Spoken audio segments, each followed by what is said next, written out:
Christine Marie, and I am actually excited about tonight. I love the topics where I don't have anything perfectly curated, and I'm very sometimes this happens where Instagram starts playing over, so I don't know if you could hear that, but anyways, I'm excited for tonight because I have a topic that I want to lean into that's not perfectly curated by any means, and it's very much so something that I want to just explore with you. And the topic tonight is forgiveness. And I had this moment last year, actually. Oh, hello! I'm so happy to see you. Oh my gosh, Coach Sharpen on Instagram. It's been so long. Oh my gosh. By the way, we need to catch up. I want to have you on the Knowing Show, so I'll send you a note. Um, Y'all, forgiveness. I want to talk about this tonight because I had this moment in December of last year in 2024, so almost a year ago. I had this moment where I really came to understand forgiveness in a much more holistic way than I ever had before. I have gone through periods of healing from previous marriage, and with any relationship, regardless of the amount of pain that was given versus received, forgiveness is such a key part of the moving on process. And actually, as was kind of diving in, oh, and I just saw you said forgiveness is what we talked about the last time we chatted too. Yes. Oh my gosh, this is so funny. I love this, and I had no idea that you were joining tonight. So I'm so happy to see you. I was looking into the root word of forgiveness before jumping on here, and there's a couple of different from the Latin root, perdonare.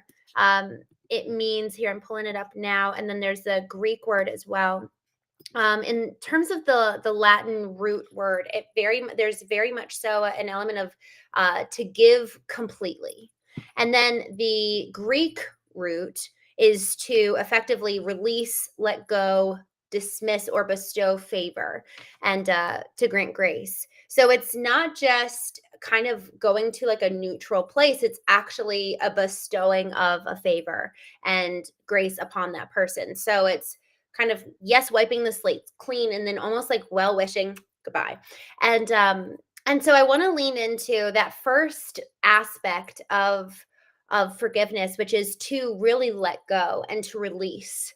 And there's this biblical story around, and on Sundays we talk about spiritual intelligence. So today we're very much so talking about kind of these spiritual concepts that for so many of us, we hear the word forgiveness, but do we actually really lean into what does that really mean? What does it look like in practice? And even at the Knowing Retreat in Vegas, I asked different couples, I said, what do you mean when you say love?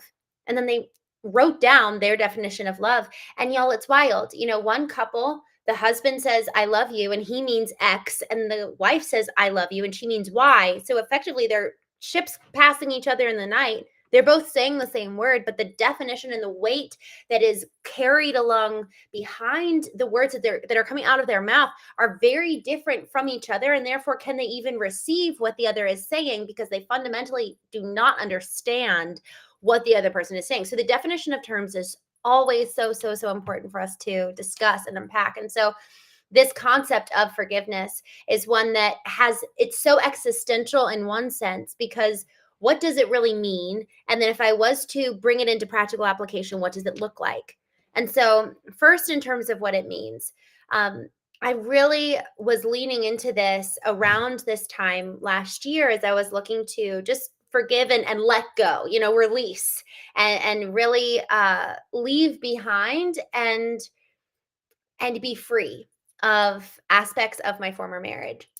And so I actually had this whole kind of picture and vision in my mind around what forgiveness really is.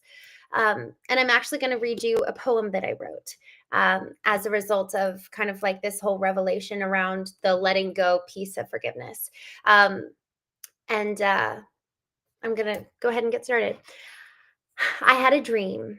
I lay there as my therapist positioned the pillow under my head. My intention was forgiveness. I closed my eyes and darkness overcame me. Yet in this darkness I could see faint shadows of the past and forgotten truths of long ago. A piercing pain like that of a clamp, my head its fascination. Tighter and tighter it pressed. My eyes sealed shut, my breath drew in. I exhaled deeply, knowing innately why. This was my recompense, my debt to repay, for the wanderings of my mind, betrayal of self, for which I must reclaim. The years of relinquishing my right to freedom of thought, to exploration of truth, rather simple adherence to every word taught. From the pulpit to the parent, I acquiesced this right, my own at birth. I sacrificed myself. On the altar called connection, I exchanged this precious soul. My breath slowed, and I leaned into pain, honoring my dues for the forfeit I must repay. A burrowing grip, like a drilling screw, my mouth as the aim. Deeper and deeper it goes, my eyes still closed. I see the spit, my jaw on its prongs, my words the rotating sprawl. I inhaled deeply, knowing innately why. This was my recompense, my debt to repay, for the wanderings of my lips, betrayal of self, for which I must reclaim. The years of relinquishing my right to freedom of speech, to exposition of truth, rather simple repetition of every word uttered. From poet to proctor, my choice had been made. These words not my own, in the void null of my soul, my conscience a phantom, a mirror of all yonder. External was my focus, the horizontal my aim. Obsessed with pleasing man, boy, and son, their verdict my gospel, their opinion my judge. I must give account for abasing my lips. A birthright once mine, I sacrificed myself. On the altar called connection, I exchanged my precious soul. The reclamation is here, yet in the fires I must burn to return to the body for which I quietly yearned. The flames rise high, the pain permeates through. I breathe in, I breathe out, the mountaintop dawns, and I see the boughs now beckoning me home. Forgiveness is mine as long as I return to the body long lost, escaped not for naught, yet mine for the taking. The hero's journey is here, rising from the dust. Survival's anthem fades, and a new melody whispers with strength in her song. No longer a victim, I dust off my armor to don what is mine, reclaiming this position, the beautiful right which was mine all along. The vision clarifies, the mountaintop maintained, with me as the captain, pope, parent, and partner replaced. This is forgiveness, a reclamation of power for that which was mine. Here shall I stand, connection withstanding, forgiveness at the helm, love calls me home. Y'all, I wrote this last year, specifically as I was going through this process of realizing that effectively I moved through these different stances of moving through, like physically going through the pain of reconciliation and reclamation of my mind, because so much of my thoughts had been focused on what everyone else thought, and then I kind of donned them as my own. And then the second part of that is the reclamation of even my own words, what came out of my mouth. So it's kind of like the inputs. I just needed to kind of like cleanse through that process of every thought that I've taken and owned as mine that was never something that I really believed or thought through, but I just took it on as my own without any questions asked. And then the next was the output, what I said that actually never really felt congruent or never really felt aligned or true. There's a price to pay. There's a pain in that betrayal of ourselves.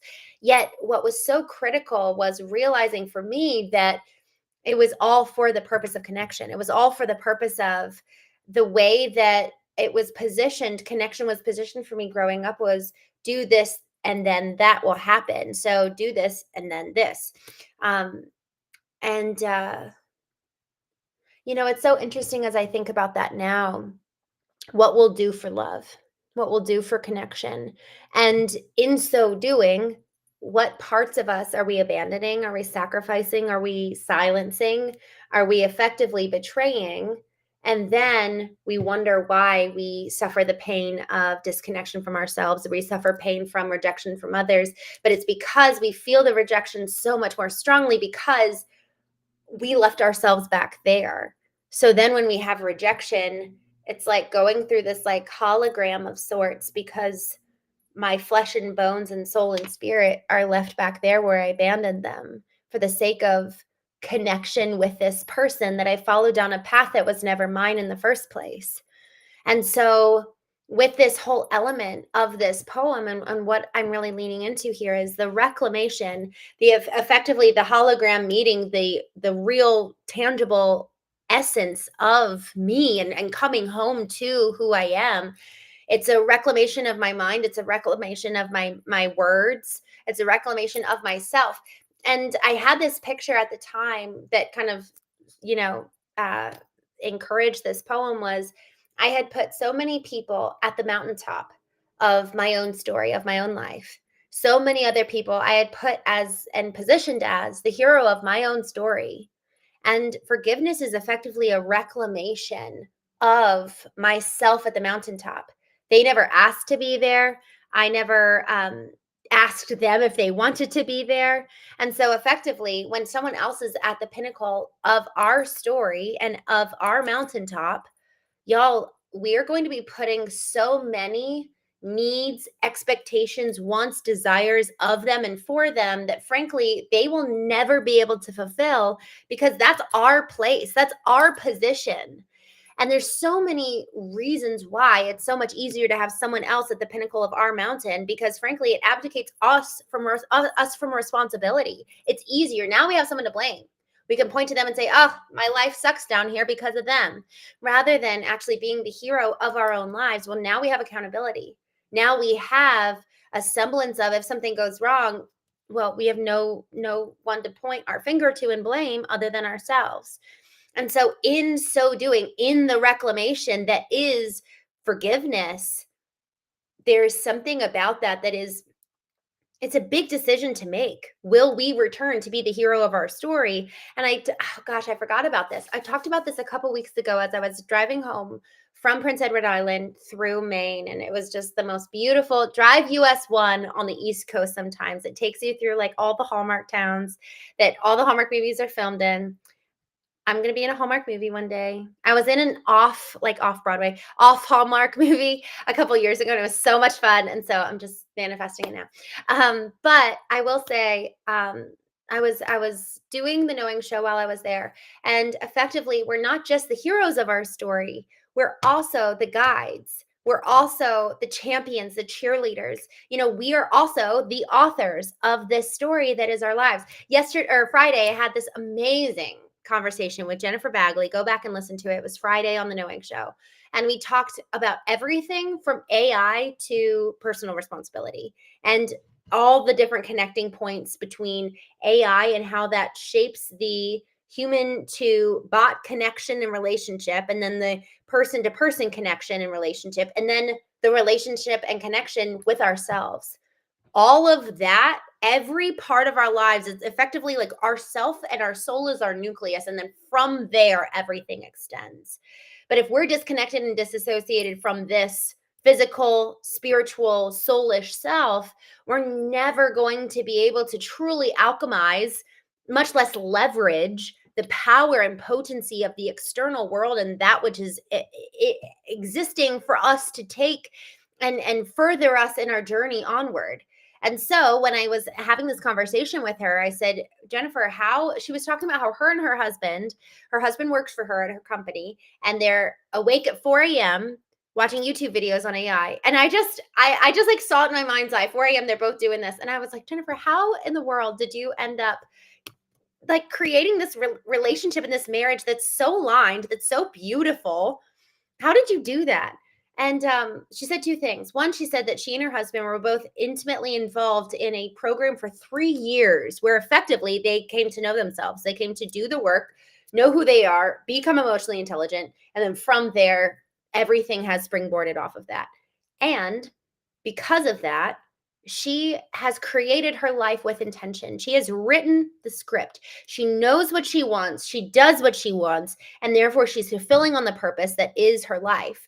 And y'all, if we are not clear on that, we're never going to be able to write our own story. We're never going to be able to guide us on the way there. And then it's going to be so much easier for someone else to come in and take the position at the pinnacle of the mountain as the hero of our own story, because we're not even clear on what our story is to begin with. And therefore, when it comes to this concept of forgiveness, man, it's easier to actually hold on to the grudge, because when we let go, it it requires of us to then take the place that we had then given them power over us in that regard. Well, now we have to step into that role and we have to take our power back. That's a scary thing, because with the power also comes responsibility. There's this beautiful line, I love it, from this movie Ever After. Um, there's this line from the Queen, and it takes place in medieval times, and Prince. It's effectively a Cinderella story. It's so cute. Um, and the woman, the Queen, she tells her prince, her son, and she says, "With great privilege comes specific obligations." So with this privilege of power comes a responsibility, comes an obligation to fulfill on that. And it's much easier to skirt the responsibility, to skirt the obligation, to, now that I'm holding this power, what am I going to do with it? And there's a couple of biblical narratives that I really, really love to support this thesis. There's a story of a master who gives and affords talents to his servants. He gives 5 talents to one, 2 talents to another, one to the third. And then when he comes back from his journey, he goes to the servants. He's like, "Hey, what did you do with the talents I gave you?" And then the first servant, who was afforded 5, says, "I turned it into 10." The second servant, who says, "You gave me 2, I turned it into 4." And then the final third servant says, "I was actually afraid you were going to be pissed off and angry. So I went and buried it, and like, hey, I didn't lose it. Here you go. I did nothing with it. No harm, no foul." Because of his fear, there was no surplus, no alchemizing. And the parable, I guess you could say, the moral of the story is that the master says, "Well, it will be done according to you. You were afraid, it's going to happen. What you were afraid of is going to come into fruition because you acted according to fear, and you're effectively manifesting the result of your fear. You're going to go to prison and be sentenced to death," or something like that. It was very, very dramatic. But it goes to show that if we're powered, what is our powering source that informs the decisions that we make, that thus informs the manner in which we live our lives? The authoring portion of it, the script that we're writing for ourselves, the guiding of it. How are we actually serving as the guide, the bumper rails to when we throw the ball, like in a bowling alley? Does it actually go in the right direction? If it starts veering off course, do we have the guardrails set up in place so that it bumps back off and goes back on course again? And then, are we actually being the one throwing the ball, or are we entrusting the hero of the story to someone else? "Hey, here's my hopes and dreams. Good luck. I hope you deliver well on it." And y'all, yesterday I talked about a very, very sensitive subject. I talked about emotional abuse, specifically for women. And I'm eager. I actually got a private message from a gentleman yesterday, just sharing that it would be curious for me to just dive deeper on the dark side of empathy. So, as I talk about emotional abuse in the next week or two, specifically as it pertains to men, I'll be talking about the dark side of empathy. And I've talked to 2 different men who are going through divorces in the last month, and both of them really are feeling the effects of emotional abuse. So, this topic of emotional abuse, it is so important, because what does it look like for us to reclaim our and put ourselves in the position of power in our lives? Y'all, so much of the way that I existed in my marriage was I gave all my power away. I was looking to my husband in a way that was entirely unfair. It wasn't anything that he had ever asked for. And I was looking to him to make all the decisions, to effectively be the emotional barometer of the house. So if he was off, the whole household was off, rather than, I actually am 50% of this household. I want to live in joy. I'm going to live in joy. How do I do that? What are the boundaries I need to set up so that if you're having a bad day, no problem. I got it. I'll pull the weight on this one and set the tempo and beat at the house, rather than living in reaction, rather than living in response, rather than constantly walking on eggshells and trying to accommodate myself to cater to him. Rather, there are 2 people with 2 stories, 2 concurrent lives that are being lived on a parallel trajectory in this relationship that is marriage, 2 partners. I have found that in my relationship today, the most healthy dynamic is when we are both walking in our power. when no one else is on either one of our mountaintops except for ourselves. That is when we can operate in our greatest potential and potency and prowess, is when he and I are both clear on who we want to be, clear on who we are today, where we want to get to, how we need to get there, and then also the values and the powering source that propel us forward. Then I can help him, he can help me. God bless. Rather than I'm looking, and frankly, he called me out on this the other day, because my tendency is to slip off the mountain and put my partner in that place. That's how I lived for my entire marriage for 8.5 years. That's how I honestly lived most of my childhood life, was very, very codependent, was constantly looking to the right and to the left to say, hey, who do you guys want me to be for the purpose of connection? Because connection was the goal. But what if there's a better goal than connection? And y'all, I'm even thinking about this for the first time now. What is the ultimate goal? I thought about this a lot, actually, in regards to like, what's the purpose of knowing? So I was really leaning into this during my trip in France. I was in France for 2 weeks in April, and then I went from France to Italy for about 5 weeks.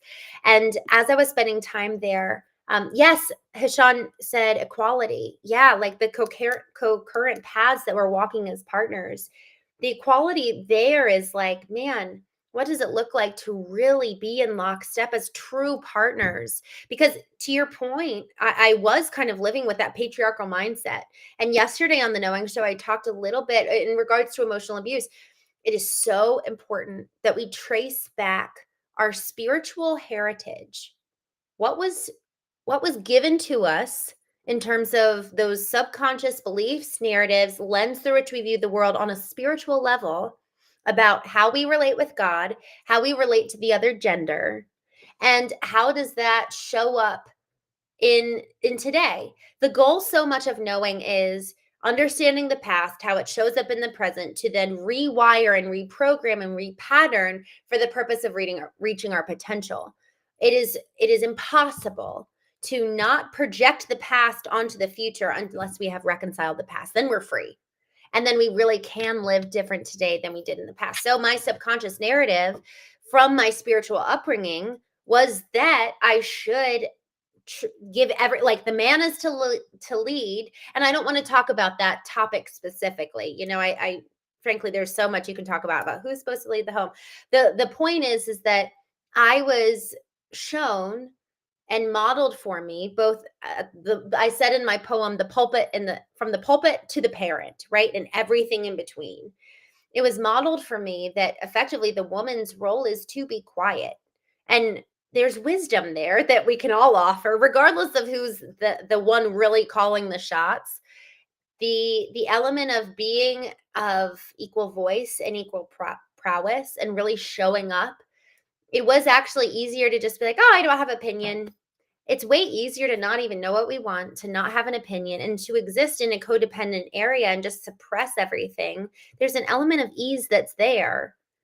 And that's just really important for us to realize. What are the roots and the causes and the spiritual subconscious narrative that we have in which we engage with our partner, and the why there? And then we can identify, once we understand the original story, the genesis of why, then we can say, okay, well, do I want to believe that? Do I want to stay this course? Sometimes we do and sometimes we don't. But the goal is that we understand, that we know, and then we can create with intention. And so as I was sitting with this whole question of what's the purpose of knowing back in April when I was in France, it really came to me that the purpose of knowing what's on the other side of that, when we're free. So when we've done the work, I like to think of the quote from 𝐤𝐚𝐢𝐥𝐲 when folks asked him, how did David come to be? He said, I just removed everything from the stone that was not David.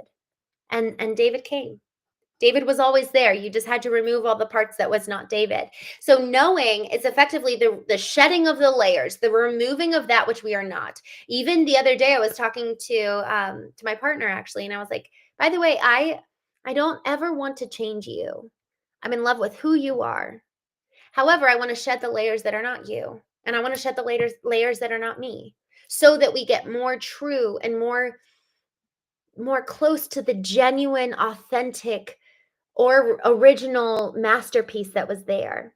And then after we get to that baseline, once we get to that original state as we were created to be in the first place, then creation happens. Then it's okay, I'm now free. I'm free to create. I'm free to dream. I'm free to be and allow for creation on top of that which is true and original. If you were to start adding to different sculptures or masterpieces before their original state is formed, it's going to muddy the process. It's like, wait, what needs to be removed versus what's new? And so there's an element of doing the work to strip away and then add to, which is so beautiful. You know, that's the whole process of the caterpillar, is that they go into the cocoon, they effectively dissolve. I actually didn't know that until recently. In the cocoon, a caterpillar completely, I even got chills just now. It's so funny. And I think that there's a very important lesson here. Within the cocoon, within the caverns of the darkness, the caterpillar completely dissolves. And if you were to look in there, the caterpillar does not any longer exist. And somehow, by like this miracle, a butterfly emerges. But it's only after the disillusionment of the caterpillar. So there's an element in this knowing process, in the becoming process, in the process of getting from knowledge to creation and everything that happens in between. There's a death. There's a rebirth then on the other side of death. There's a beautiful rising from the ashes. There's a beautiful new creation as a result of death. But if we're not willing to go through that process, if we're not willing to do the work to replace the person who is at our mountaintop that should not be there to begin with, man, we're never going to taste the sweetness and joy of freedom and then the ability to create and fulfill on the destiny in which we are here to achieve. I actually do believe that for some folks, especially given what they've experienced in their childhood, man, if they can just be free from the past, what a blessing. And then I think that there's, for others, the path is to, yes, get free from the past and have it be part of your story and alchemize it, and then go create something brand new and exciting. And there's still others that don't do the work of getting free and don't do the work of knowing and still can create amazing things. But man, what a blessing to exist in freedom day to day, to know your mission, to exist as the hero of your story, and to allow for freedom and forgiveness to actually be hand in hand. We're not forgiving to just let somebody off, what is it called when they're on trial, to like let them off, whatever it's called, to let them off scot-free. That's not the point. The point is that in forgiveness, it's a letting go of that person that we had put them up there. We're letting them go. They're free to go, and we're going to replace and put ourselves up where we actually rightfully deserve. And from that place, man, that's the intersection of freedom and creation. And the Greek, kind of the second version of the Greek root word for forgiveness was affording grace. And I had this moment the other day. So I had this realization around the reclamation. There's an element of reclamation in forgiveness, reclaiming your position at the mountaintop last year. Just 2 days ago, I had a new revelation about forgiveness. And I had this thought that I'm not choosing to forgive them for necessarily any other reason than that's who I want to be. I actually want to be someone who lets people go and affords grace. So I'm not doing it because I have to. I'm doing it because I want to. That's who I want to be. And it was so amazing. I'm forgiving because that's my ideal. And that was empowering, because in forgiveness, I have felt this element of like, but it's not fair. Like, I'm actually letting the prisoner go free, and they shouldn't go free. What more destruction are they going to do? There was something about forgiveness that felt categorically unjust. But over the last years, I've really been leaning into it. The realization that forgiveness is a reclamation of our own selves, reclaiming the power that we gave away.